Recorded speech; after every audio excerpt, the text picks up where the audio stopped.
रहस्यमयी दुनिया से हुई जो धरती की सतह से हजारों किलोमीटर नीचे बसी हुई थी, जहां आसमान से लेकर पानी की गहराइयों तक खतरनाक जीवों का आतंक फैला हुआ था। यहीं हमें इस दुनिया का रक्षक किंग कॉन्ग दिखाई दिया, जो एक छोटे बंदर के साथ झील के किनारे पहुंचा था, लेकिन उसे जरा भी अंदाजा नहीं था कि वो एक पहले से बिछाए जाल में फंसने वाला है। छोटे बंदर ने अचानक महसूस कर लिया कि सामने झील के अंदर कोई बड़ा खतरा छुपा है। फिर भी उसने जानबूझकर कॉन्ग को पानी में उतरने के लिए उकसाया, लेकिन उसकी चालाकी कॉन्ग से छुप नहीं सकी। उसने बस आसपास की हवा को हल्के से सूंघा और तुरंत समझ गया कि आज उसे अच्छा शिकार मिलने वाला है। इसके बाद कॉन्ग बिना कुछ कहे सीधे झील में उतर गया और आराम से नहाने लगा। उधर छोटा बंदर घबरा गया कि कहीं उसकी चाल पकड़ी न जाए, इसलिए वह पानी पीने का नाटक करने लगा। तभी अचानक एक अजीब सा जीव तेज रफ्तार से उनकी तरफ बढ़ने लगा। नहाते वक्त कॉन्ग को भी खतरे का एहसास हो गया। उसने जैसे ही पीछे पलटकर देखा, तभी एक विशाल ड्रैगन अपना बड़ा मुंह खोलकर उस पर झपट पड़ा। ये देखकर छोटा बंदर समझ गया कि उसकी योजना सफल हो गई है और वह तुरंत किनारे की तरफ भागने लगा ताकि खुद को बचा सके। उधर कॉन्ग जमीन पर हर तरह की लड़ाई जीत चुका था, लेकिन पानी में इस तरह के दुश्मन का सामना पहली बार कर रहा था। कॉन्ग उसकी चाल को समझ ही रहा था कि अचानक ड्रैगन उसे खींचकर सीधे झील के अंदर ले गया, लेकिन उसे नहीं पता था कि गुस्से में कॉन्ग कितना खतरनाक हो जाता है। उधर छोटा बंदर यही सोच रहा था कि अब वह कॉन्ग से हमेशा के लिए बच गया है, लेकिन अगले ही पल किंग कॉन्ग का विशाल हथियार सीधे उसके सामने आ गिरा। छोटा बंदर कुछ समझ पाता उससे पहले ही कॉन्ग ने उस ड्रैगन का कटा हुआ सिर सीधे उसके सामने पटक दिया। ये देखकर छोटे बंदर को लगा कि अब कॉन्ग उसे बुरी तरह पीटेगा, लेकिन कॉन्ग ने कुछ नहीं किया, बल्कि उसने अपनी कुल्हाड़ी उठाकर उसे आगे बढ़ने का इशारा कर दिया। दरअसल बंदर नहीं जानता था कि किंग कॉन्ग अपने जैसे किसी को ढूंढने के लिए हजारों सालों से इस दुनिया में अकेला भटक रहा था। वह हर दिन भूखा रहता था और अक्सर यहाँ के खतरनाक भेड़िए उसे दौड़ा दौड़ा कर परेशान करते रहते थे। जब सैकड़ों भेड़िए उसके पीछे पड़ जाते, तब वह छलांग की मदद से किसी तरह बच निकलता, लेकिन इस बार भेड़ियों के झुंड ने उसका पीछा नहीं छोड़ा। वे लगातार उसे घेरने की कोशिश करते रहे। आखिरकार जब उसके सामने गहरी खाई आ गई और भागने का कोई रास्ता नहीं बचा, तब वह मजबूर होकर पलटा और लड़ने के लिए तैयार हो गया।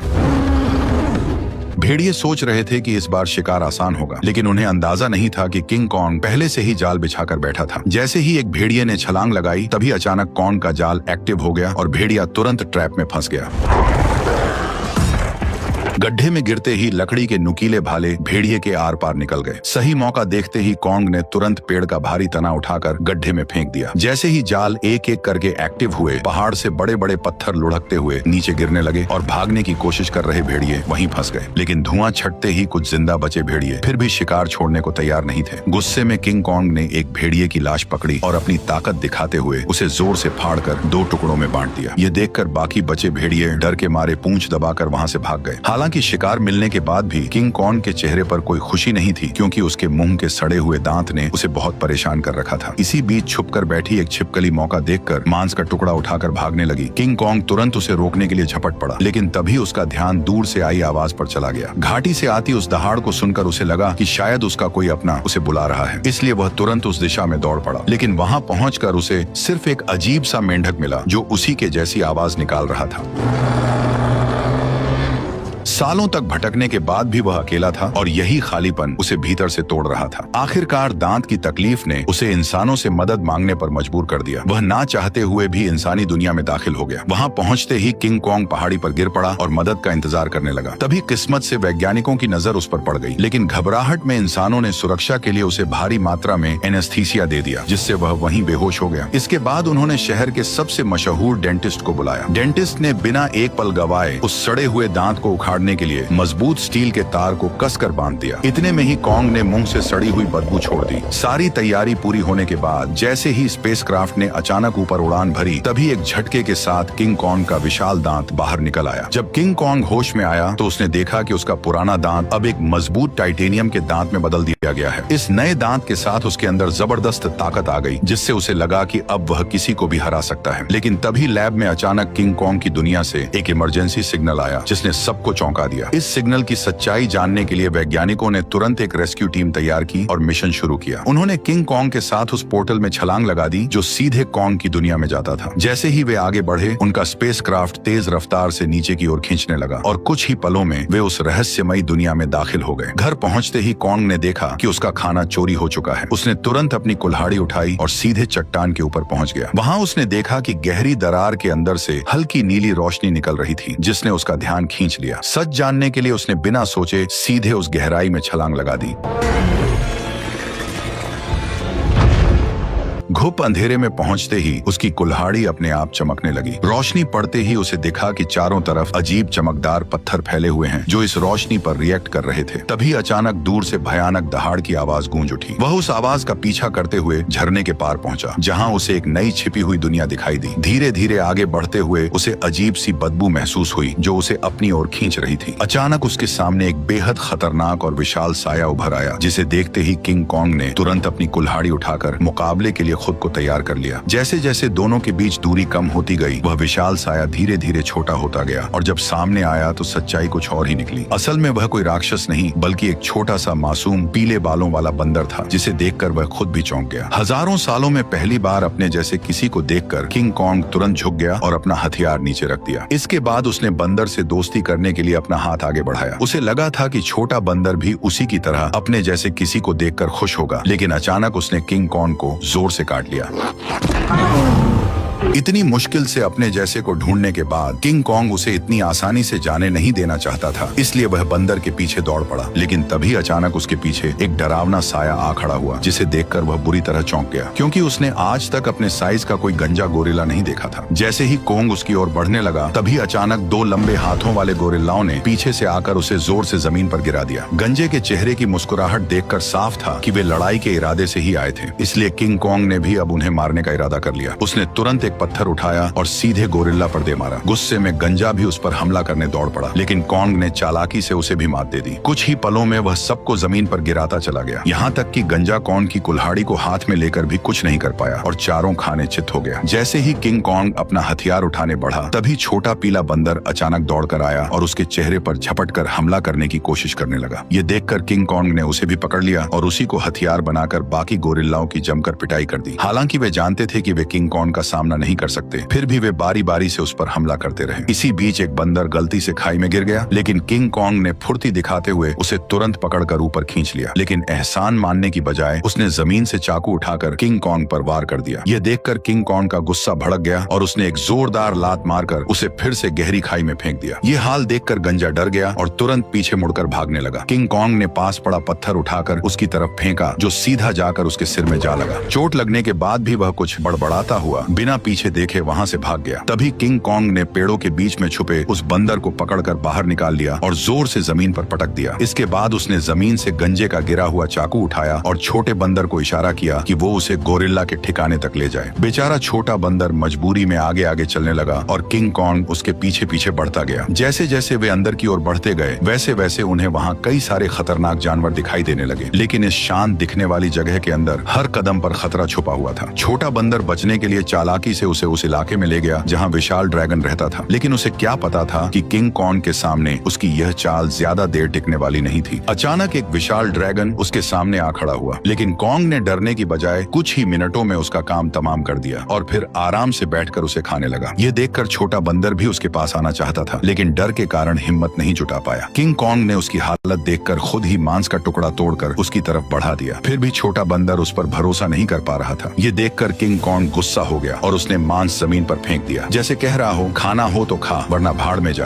भूख से बेहाल बंदर तुरंत मांस खाने लगा और हर कौर के साथ उसका नजरिया भी बदलने लगा। उसे लगा कि किंग कॉन्ग उतना भी बुरा नहीं है जितना वह सोच रहा था। धीरे धीरे वह हिम्मत जुटाकर किंग कॉन्ग के पास आकर बैठ गया और दोनों शांत होकर एक साथ वक्त बिताने लगे। इस पल बिल्कुल ऐसा लग रहा था जैसे कोई पिता अपने बच्चे के साथ सुकून के पल बिता रहा हो, लेकिन उन्हें जरा भी अंदाजा नहीं था कि जैसे जैसे वे आगे बढ़ रहे थे, खतरा तेजी से उनकी ओर आता जा रहा था। जैसे ही वे और गहराई में पहुंचे, तभी किंग कॉन्ग ने आखिरकार अपने जैसे जीवों को देख लिया, लेकिन यह देखकर उसका दिल टूट गया कि वे सब बेहद बुरी हालत में जी रहे थे। वे सभी दिन भर मजदूरी करने को मजबूर थे और उनका जीवन किसी नरक से कम नहीं था। इसी दौरान एक बूढ़े बंदर से गलती से पत्थर गिर गया, जिससे गुस्सा होकर गोरिल्ला ने उसे बुरी तरह पीट दिया। ये देखकर किंग कॉन्ग खुद को रोक नहीं पाया और उसने जोर से अपनी कुल्हाड़ी जमीन पर मारकर उस बूढ़े बंदर को उठा लिया। तभी वहाँ मौजूद पहरेदार गुस्से में किंग कॉन्ग की तरफ दौड़ा और उसे दखल न देने की चेतावनी देने लगा, लेकिन अगले ही पल किंग कॉन्ग की हिम्मत ने बाकी बंदरों में उम्मीद जगा दी, लेकिन उसी वक्त भागा हुआ गंजा ये सब देख रहा था। उसने तुरंत जाकर यहाँ के राजा स्कार किंग को सब कुछ बता दिया। गोरिल्ला की बातें सुनते ही स्कार किंग का गुस्सा फूट पड़ा। जैसे ही वो अपने सिंहासन से उठा, रास्ते में आने वाले सभी बंदर उसके सामने झुकते चले गए, लेकिन किंग कॉन्ग बिना डरे वहीं खड़ा रहा। स्कार किंग ने ध्यान से उसे देखा और कॉन्ग के मुंह में लगे स्टील के दांत को देखकर वो हंस पड़ा, लेकिन अगले ही पल उसने अपना गुस्सा निकालने के लिए एक बंदर को लात मारकर धधकते लावा में फेंक दिया। ये देखकर किंग कॉन्ग का गुस्सा अपने चरम पर पहुंच गया। अपनी ताकत दिखाने के लिए स्कार किंग ने अपने कंधे से हथियार निकाला और किंग कॉन्ग को सबक सिखाने के लिए खुद को तैयार कर लिया। किंग कॉन्ग ने भी तुरंत अपनी कुल्हाड़ी उठा ली और दोनों के बीच भयंकर लड़ाई शुरू हो गई। लंबे हथियार का फायदा उठाते हुए उसने अचानक हमला कर दिया और किंग कॉन्ग एक पल के लिए भी संभल नहीं पाया। स्कार किंग ने हथियार पर लगे क्रिस्टल की मदद से कॉन्ग पर कई सारे वार कर दिए। गुस्से में आकर कॉन्ग उस पर टूट पड़ा। ताकत के मामले में वह किंग कॉन्ग के सामने टिक नहीं सकता था, इसलिए वो कॉन्ग से दूरी बनाकर लगातार वार करने लगा और किंग कॉन्ग धीरे धीरे पीछे हटने पर मजबूर हो गया। इसी बीच किंग कॉन्ग की कुल्हाड़ी भी उसके हाथ से छूटकर जमीन पर गिर गई। मौका पाकर उसने अपने हथियार से किंग कॉन्ग का गला जकड़ लिया और उसे काबू में करने की कोशिश करने लगा। स्कार किंग को लगा कि अब उसने लड़ाई जीत ली है, लेकिन किंग कॉन्ग ने पूरी ताकत लगाकर उसे उठाया और जोर से जमीन पर पटक दिया।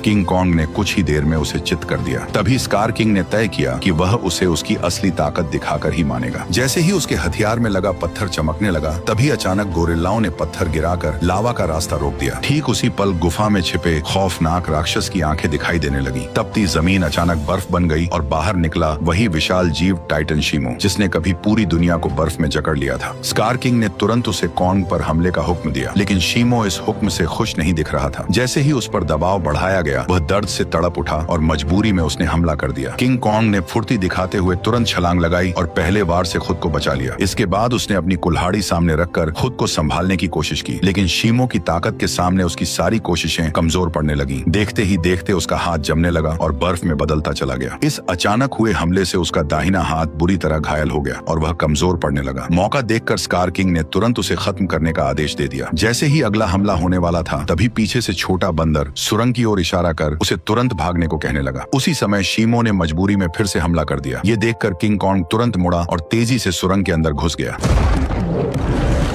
लेकिन अभी भी उसके पीछे सैकड़ों खतरनाक बंदर लगे हुए थे। अच्छी बात यह थी कि सालों से यहाँ रहने के कारण कोंग ने जंगल में कई जाल बिछा रखे थे, लेकिन उन बंदरों की गिनती इतनी ज्यादा थी कि घायल कोंग को उन्होंने जल्दी ही एक बंद रास्ते में घेर लिया। अब उसके पास सिर्फ यही आखिरी जाल बचा था जिस पर वह भरोसा कर सकता था। लेकिन जो बंदर रास्ते भर जाल में फंसते आए थे, इस बार अचानक सतर्क हो गए। उन्होंने तुरंत जमीन पर पड़ी उस बेल को देख लिया जो जाल को एक्टिव करने के लिए थी। जब कोंग ने देखा कि उसका प्लान फेल हो चुका है, तब उसे लगा कि अब उसका अंत करीब है। ठीक उसी पल पहाड़ी के ऊपर लगा जाल अचानक एक्टिव हो गया और सैकड़ों टन भारी पत्थर सीधे उन पर गिर पड़े, जिससे वहां मौजूद सारे बंदर उन पत्थरों के नीचे दब गए। तभी कोंग ने देखा कि जाल को एक्टिव करने वाला कोई और नहीं बल्कि वही बंदर था। अब कोंग बुरी तरह घायल था और लड़ने की हालत में नहीं था, इसलिए वह छोटे बंदर के सहारे इंसानों के पास लौटने लगा। लेकिन उसे अंदाजा नहीं था कि अभी भी एक बंदर जिंदा बच गया है। उधर कोंग के साथ आए वैज्ञानिकों ने देखा कि उनका बेस पूरी तरह तबाह हो चुका है। तभी उनकी नजर चट्टान के ऊपर बने एक विशाल हाथ के निशान पर पड़ी, जिससे उन्होंने अंदाजा लगाया कि इस दुनिया में कोंग जैसे और भी विशाल जीव मौजूद हैं। जल्द ही वे जंगल की गहराई में पहुंच गए, जहां उन्हें एक छुपा हुआ यंत्र दिखाई दिया। जैसे ही लड़की ने उसे दबाया, उसी पल कई जगहों से पानी बहकर नीचे आने लगा। वह पानी मिलकर एक तेज धारा बन गई और जंगल के अंदर की ओर बहने लगी। वैज्ञानिक उसका पीछा करते करते एक रहस्यमयी जादुई दीवार के सामने पहुंच गए, जिसने जंगल के अंदर एक अदृश्य जगह को छुपा रखा था। जैसे ही उन्होंने उस दीवार को छुआ, तभी उसमें नीली चमक दौड़ पड़ी। ये देखकर उन्होंने तुरंत दीवार के अंदर एक छेद कर दिया और तभी उनके सामने एक ऐसा नजारा आया जिसे देखकर उनकी आंखें खुली की खुली रह गईं। दीवार के पीछे एक ऐसी सुंदर और रहस्यमयी दुनिया मौजूद थी जिसे आज तक न किसी ने देखा था और न ही उसके बारे में सुना था। जैसे ही वैज्ञानिकों ने इस दुनिया में कदम रखा, तभी अचानक उन्हें उस दुनिया के जनजातीय लोगों ने घेर लिया। ये लोग इंसानों जैसे दिखते थे, लेकिन उनकी वेशभूषा किसी नॉर्मल इंसान से बिल्कुल अलग थी। वे लोग वैज्ञानिकों को नुकसान पहुंचाए बिना सीधे अपने कबीले के पास ले गए। वहां पहुंचकर उन्हें पता चला कि यह लोग हजारों सालों से धरती के नीचे रह रहे हैं और उस पोर्टल की रक्षा कर रहे हैं जो ऊपर की दुनिया से सीधे जुड़ा हुआ है। स्कार किंग सालों से इसी जगह की खोज में लगा था ताकि वो इस पोर्टल की मदद से इंसानी दुनिया पर कब्जा कर सके। ठीक उसी समय इंसानों की गंध को सूंघते हुए किंग किंग कॉन्ग वैज्ञानिकों तक पहुंच गया, लेकिन अदृश्य दीवार की वजह से वो भीतर की दुनिया को देख नहीं सका। इसलिए कबीले के लोगों ने उस जादुई दीवार में एक दरार बना दी, जिससे कॉन्ग आसानी से अंदर घुस गया और सीधे इंसानों के बीच पहुंच गया। लेकिन उन्हें नहीं पता था कि यह सब पीछा कर रहे बंदर ने देख लिया था। जैसे ही किंग कॉन्ग इंसानों के सामने पहुंचा, तभी वह कमजोर पड़ गया और सीधे जमीन पर गिर पड़ा। वैज्ञानिकों ने देखा कि कॉन्ग का हाथ बुरी तरह घायल है और अब वो कुछ भी करने की हालत में नहीं है। ये देखकर डॉक्टर ने तुरंत फैसला किया कि कॉन्ग के हाथ को पूरी तरह बदलना पड़ेगा। उसे तुरंत मैकेनिक आर्म का आइडिया आया। यह वही सुपर मैकेनिकल आर्म था जिसे इंसानों ने पहले कॉन्ग को और ताकतवर बनाने के लिए डिजाइन किया था। अच्छी बात यह थी कि यह गैजेट अभी भी तबाह हो चुके बेस के नीचे बने अंडरग्राउंड मैकेनिकल स्टोर में सुरक्षित रखा हुआ था। जल्द ही डॉक्टर उसे वहां से निकाल लाया और उसे सीधे कॉन्ग के शरीर के ऊपर लाकर छोड़ दिया, और तभी वह मशीन खुद ब खुद कॉन्ग के जख्मी हिस्से को पहचान कर जुड़ने लगी। जैसे ही उस हाथ के अंदर की खास दवा कॉन्ग के शरीर में पहुंची, तो बेहोश कॉन्ग को जैसे नई ताकत महसूस होने लगी। उसके चेहरे की खुशी साफ बता रही थी कि वह इस नए हथियार से काफी खुश था। लेकिन तभी अचानक छोटा बंदर जंगल के अंदर से भागता हुआ वहां आ पहुंचा। उसने कॉन्ग को बताया कि स्कार किंग पोर्टल की जगह का पता लगा चुका है और वह शीमो के साथ मिलकर कबीले पर हमला करने वाला है। अकेला कॉन्ग स्कार किंग और शीमो का सामना नहीं कर सकता था, इसलिए उसके पास सिर्फ एक ही रास्ता बचा था, इंसानों की दुनिया में जाकर कई सालों से सो रहे गॉडजिला को जगा देना। लेकिन उसे बिल्कुल अंदाजा नहीं था कि जिसे वह अपनी मदद के लिए बुलाने जा रहा है, वही गॉडजिला उसके लिए सबसे बड़ा खतरा साबित होने वाला है। अचानक पिरामिड के आसपास की जमीन तेजी से हिलने लगी और नीचे से एक मैकेनिकल हाथ बाहर निकल आया। यही वह जगह थी जो धरती तक पहुंचने का पोर्टल खोलती थी। जल्द ही कॉन्ग पोर्टल से बाहर निकल आया। कॉन्ग की आहट महसूस होते ही गॉडजिला अचानक नींद से जाग गया और बिना एक पल गवाए सीधे उसकी तरफ बढ़ने लगा। जैसे ही वो कॉन्ग के सामने पहुंचा, तब गॉडजिला को लगा कि कॉन्ग उसे चुनौती देने आया है, इसलिए वो बिना एक पल गवाए पूरी रफ्तार से उस पर टूट पड़ा। उसकी आंखों में भरा गुस्सा साफ बता रहा था कि वह कॉन्ग को जिंदा छोड़ने वाला नहीं है। तेजी से अपनी ओर बढ़ते गॉडजिला को देखकर कॉन्ग ने हाथ उठाकर उसे समझाने की कोशिश की, पर गॉडजिला अब किसी भी बात को सुनने वाला नहीं था। उसने सीधे टक्कर मारकर कॉन्ग को सैकड़ों मीटर दूर फेंक दिया। गॉडजिला को रुकता न देखकर कॉन्ग ने पीछे से हमला किया ताकि किसी तरह उसे शांत कर सके, लेकिन रेत आंखों में जाते ही गॉडजिला और भड़क गया। उसने पलटकर कॉन्ग के हाथ को अपने जबड़ों में जकड़ लिया और जोर से उसे जमीन पर पटक दिया, जिससे कॉन्ग पूरी तरह चकरा गया। कॉन्ग संभल भी नहीं पाया था कि गॉडजिला फिर से उस पर टूट पड़ा। जब बातों से कुछ नहीं हुआ तो कॉन्ग ने भी जोरदार पलटवार शुरू कर दिया। हालांकि गॉडजिला अपने सबसे ताकतवर रूप में था, लेकिन मैकेनिकल आर्म की ताकत के साथ अब कॉन्ग भी किसी से कम नहीं था। लेकिन जब कॉन्ग ने देखा कि वह गॉडजिला को हरा नहीं पाएगा, तब उसने बिना एक पल गवाए उसे पकड़कर जबरदस्ती पोर्टल की ओर खींचना शुरू कर दिया। उधर कबीले के लोगों ने स्कार किंग को रोकने के लिए एक खास रेड लिक्विड पानी में मिला दिया। जैसे ही लिक्विड पानी में घुला, एक जादुई बदलाव शुरू हो गया। उससे एक ऐसा सिस्टम एक्टिव हुआ जो दो विशाल पिरामिड को आपस में जोड़ने लगा, और जैसे ही ये पिरामिड जुड़ते, ग्रेविटी कुछ समय के लिए खत्म हो जाती, जिससे सब हवा में उड़ने लगते और स्कार किंग के लिए पोर्टल तक पहुंचना लगभग नामुमकिन हो जाता। लेकिन पिरामिड पूरी तरह जुड़ पाते उससे पहले ही स्कार किंग वहां पहुंच गया। आते ही उसने उस एंटी ग्रेविटी सिस्टम को पहचान लिया। उसने तुरंत शीमो को आदेश दिया कि वह बर्फ से पिरामिड के बीच का रास्ता बंद कर दे। तभी अचानक पोर्टल से एक तेज रोशनी निकली और जमीन पर आ गिरी। अगले ही पल गॉडजिला और कॉन्ग मलबे को चीरते हुए बाहर निकल आए। जैसे ही गॉडजिला की नजर शीमो और स्कार किंग पर पड़ी, तभी उसे सब समझ आ गया कि कॉन्ग उसे यहाँ क्यों लाया है। इसलिए बिना एक सेकंड गवाए वह कॉन्ग के साथ मिलकर उन पर टूट पड़ा। उधर स्कार किंग भी शीमो के साथ उनकी तरफ बढ़ने लगा। दोनों तरफ कोई भी कमजोर नहीं था। जैसे ही चारों भिड़े, उसी पल बर्फ टूट गई और पिरामिड आपस में टकरा गए। उस टक्कर से निकली लहर ने पूरी जगह की ग्रेविटी खत्म कर दी। हर कोई हवा में तैरने लगा, लेकिन इसके बावजूद गॉडजिला बिना ग्रेविटी के भी तेजी से बचते हुए सीधे शीमो की तरफ बढ़ने लगा। वहीं चालाक स्कार किंग ने कॉन्ग की कुल्हाड़ी उठाकर उसी पर हमला कर दिया, पर कॉन्ग ने अपने मैकेनिकल आर्म से हर वार को रोक दिया। कुछ ही पलों में हालात पलट गए और कॉन्ग स्कार किंग पर भारी पड़ने लगा, लेकिन दुश्मन ज्यादा होने की वजह से उस पर पीछे से हमले होने लगे। ये देखकर छोटा बंदर पत्थर उठाकर कॉन्ग की मदद करने लगा। तभी मौका पाकर शीमो ने गॉडजिला पर हमला किया और कुछ ही पलों में उसे पूरी तरह बर्फ में जमा दिया। लेकिन गॉडजिला भी उससे कम नहीं था। उसने एक ही झटके में बर्फ तोड़ दी। उसी समय एंटी ग्रेविटी सिस्टम बंद हो गया और दोबारा ग्रेविटी लौट आई। मौका मिलते ही स्कार किंग कॉन्ग की पकड़ से निकलकर सीधे पोर्टल में कूद पड़ा। उसे रोकने के लिए गॉडजिला और कॉन्ग भी उसके पीछे कूद पड़े, लेकिन इस अफरा तफरी में कॉन्ग की कुल्हाड़ी वहीं छूट गई। दूसरी तरफ इंसानों को अंदाजा भी नहीं था कि कितना बड़ा खतरा आने वाला है। अचानक समुद्र की लहरें जमकर बर्फ के पहाड़ में बदल गईं। अगले ही पल स्कार किंग शीमो के साथ धरती पर पहुंच गया। खुले आसमान की रोशनी पाकर उसने नीचे मौजूद इंसानों को देखकर जोरदार दहाड़ लगा दी। अब उसे लगा कि पूरी दुनिया पर राज करने का समय आ गया है। उसने शीमो को आदेश दिया कि वह आसमान को जमा दे। शीमो ऐसा नहीं करना चाहता था, फिर भी मजबूरी में उसने हर तरफ बर्फ बरसानी शुरू कर दी। देखते ही देखते इमारतें भी इस तबाही में जमकर टूटने लगी। जब स्कार किंग को लगा कि अब उसे कोई नहीं रोक सकता, तभी कोंग ने एक जोरदार मुक्का मारकर उसका 3 टन का दांत जमीन पर गिरा दिया। गुस्से में स्कार किंग ने कोंग पर हमला करने का आदेश दिया, लेकिन उसी समय गॉडजिला वहां पहुंच गया और उसने शीमो को रोक लिया। अब बिना शीमो की मदद के स्कार किंग ज्यादा देर टिक नहीं सकता था, इसलिए उसने एक विशाल इमारत उठाकर कोंग की तरफ फेंक दी, लेकिन उससे कोंग को कोई खास नुकसान नहीं हुआ। तभी अचानक शीमो पीछे से आकर कोंग के मैकेनिकल आर्म पर झपट पड़ा। शीमो ने फिर से कोंग का हाथ जमाना शुरू कर दिया। ये देखकर स्कार किंग को लगा कि अब उसकी जीत पक्की है, लेकिन उसने पीछे खड़े गुस्से से भरे गॉडजिला को नजरअंदाज कर दिया। गॉडजिला ने तुरंत अपनी पूरी ताकत जगाई और उसका शरीर बैंगनी रोशनी से चमक उठा। अगले ही पल उसने सीधे स्कार किंग पर जोरदार हमला कर दिया, लेकिन स्कार किंग घबराकर किसी तरह बच निकला। उसने अपने हथियार से पलटवार करने की कोशिश की, लेकिन गॉडजिला ने उसे पकड़ लिया और एक ही झटके में 2 हिस्सों में तोड़कर अलग कर दिया, जिससे शीमो को कंट्रोल करने वाला क्रिस्टल नीचे गिर पड़ा। स्कार किंग उसे उठाने के लिए झपटा, लेकिन गॉडजिला ने उसे कोई मौका नहीं दिया। अब सब कुछ उस क्रिस्टल पर टिका था। जिसके हाथ में भी क्रिस्टल आता, वही इस लड़ाई को जीत पाता। उसी अहम पल में छोटे बंदर की नजर कोंग की छोड़ी हुई कुल्हाड़ी पर पड़ी। वह तुरंत छलांग लगाकर नीचे उतरा और कुल्हाड़ी उठाकर इंसानों की दुनिया में पहुंच गया। जैसे ही उसकी नजर जमीन पर पड़े उस क्रिस्टल पर पड़ी, तभी उसने बिना देर किए कुल्हाड़ी के एक वार से उसे चकनाचूर कर दिया। क्रिस्टल टूटते ही शीमो पूरी तरह आजाद हो गया। गुस्से में भरा स्कार किंग छोटे बंदर को पकड़कर मारने ही वाला था, लेकिन कोंग बीच में आकर उस पर टूट पड़ा और कुछ ही मुक्कों में स्कार किंग को चित कर दिया। अब बिना उस क्रिस्टल के स्कार किंग कमजोर पड़ चुका था। उधर आजाद हुआ शीमो गॉडजिला की तरफ देखने लगा, मानो किसी इशारे का इंतजार कर रहा हो, और फिर हजारों साल बाद उसने वही किया जो वह हमेशा से करना चाहता था। एक ही पल में उसने स्कार किंग को बर्फ की मूर्ति में बदल दिया। अगले ही पल कोंग ने उसे हवा में उछालकर पूरी ताकत से जमीन पर पटक दिया और उसके शरीर को वहीं चकनाचूर कर दिया। अब लड़ाई खत्म हो चुकी थी, लेकिन दुनिया को ठीक करना बाकी था। तभी गॉडजिला ने आसमान की ओर देखकर जबरदस्त ऊर्जा छोड़ी, जिससे काले बादल छट गए और सूरज की रोशनी धीरे धीरे धरती पर लौट आई। इसके बाद गॉडजिला अपने इलाके में लौट गया और फिर गहरी नींद में सो गया, और कोंग अपने नए साथी के साथ धरती के भीतर वापस लौट गया, जहां वह अपने कबीले के साथ मिलकर एक नई